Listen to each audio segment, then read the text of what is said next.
Pernah nggak sih Anda berhenti sejenak dan bertanya-tanya, kenapa ya saya melakukan itu? Dari hal-hal kecil sampai keputusan besar dalam hidup, ternyata ada kekuatan-kekuatan tak terlihat yang membentuk setiap langkah kita. Yuk, kita coba bongkar misteri di balik semua tindakan kita ini. Coba bayangin deh sebuah ruang kelas. Di barisan depan ada Aditya. Wah, matanya berbinar-binar, semangat banget.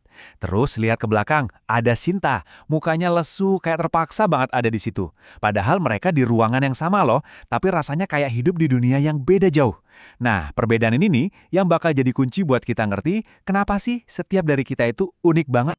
Oke, jadi sebelum kita jauh ngebahas apa yang kita lakukan, kita mundur sedikit dulu deh. Kita perlu tahu dari mana semua itu datang. Karena faktanya, kita semua ini kan unik ya. Dan keunikan inilah yang bikin hidup jadi rumit, tapi sekaligus seru banget.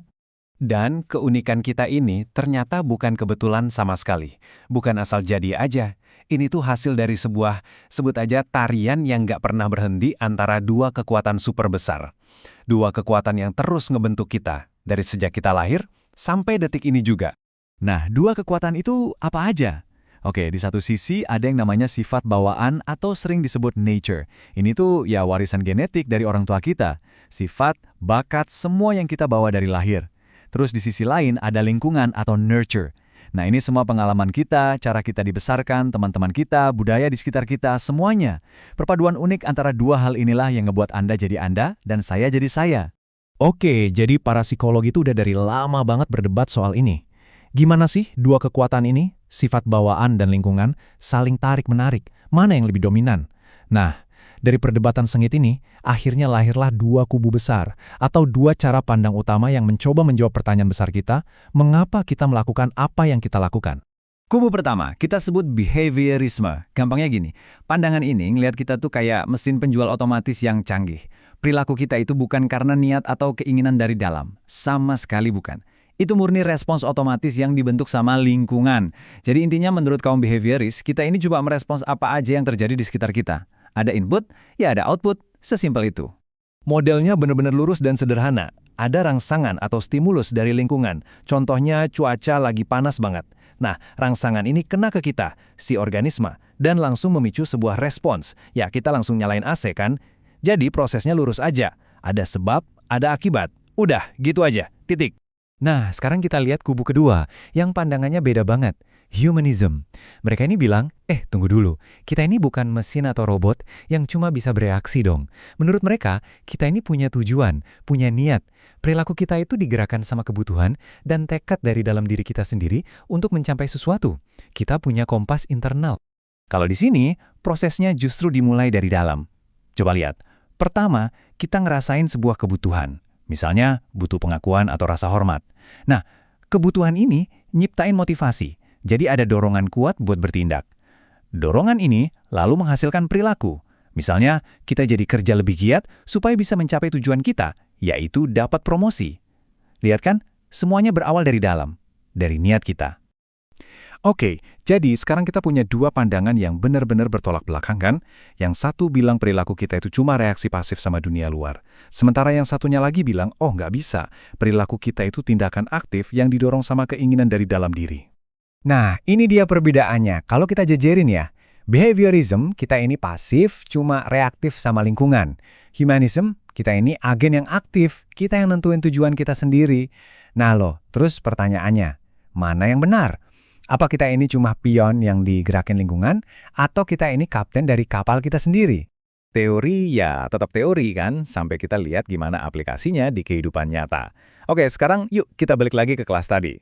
Kita lihat gimana dua pandangan ini bisa ngejelasin perbedaan yang gede banget antara Aditya dan Sinta.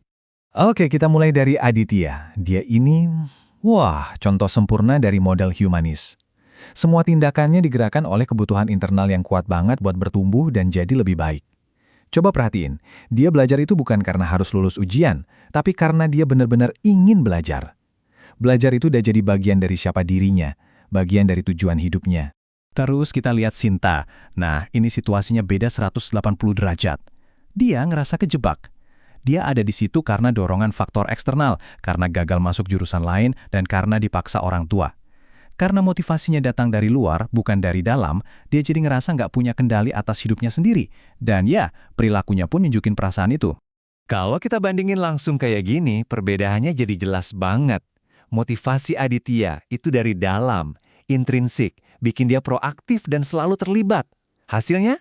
Sukses. Sebaliknya, Sinta, motivasinya dari luar, ekstrinsik, dari paksaan. Ini bikin dia cenderung menghindar dan pasif.